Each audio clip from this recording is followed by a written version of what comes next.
Sa tanto na kong suroy-suroy mga ka-berks, akong nakita ang usa ka kaninggi trabaho nga agiana no. Kanin napita mao ni ang limuko nga dili ko tiglusot ani kon mag-tricycle ko gikan sa quality. Nya karon ako natanawan nga gimuan na ni og kalsada para dili na maglisod no ang mga pasyente no. Daghan na siya kalustan ug mahuman na ni siya perti na ning ninduta mga ka-brakes kadili na maproblema ang mga bagdag sakyanan. Kay mao man ni ang Ramero nya kari ang Limhoco. Limhoco bay pag-pronounce ana nga makalusot dito sa Pikas. Dili na ta magliko-liko nga magreklamo ang tricycle diri sa simbahan mismo. Kay mulusot ra ta aning Limhoco, then diretso ta diri sa Ramero. So dili na gyud kaayo lisod ang mga magdaog sakyanan. Parehas kami nga kaduha in taon sa isa ka semana dili lang kami no, daghan man kayong mga pasyente diri sa Ramiro.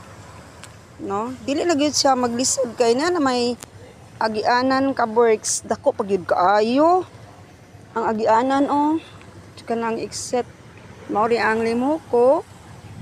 Then lagbas dito sa highway. Pwede pumudong dito sa Pikas.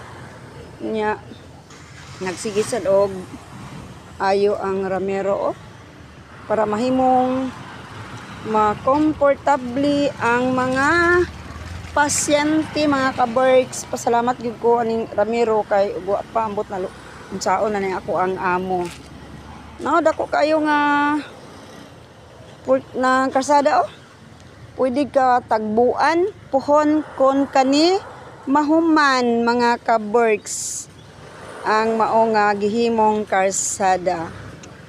Kamoy nagtrabaho ani Doy? Kamoy ka trabaho?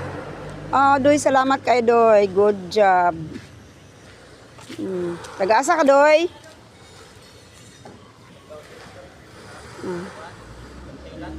Ha?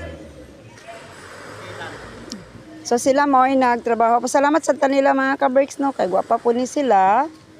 No, di mahimo. Mga ako nalipay kay ko nagtan-aw nga gamaan na agianan para kami dili na maglisod mga ka-berks. Salamat anak.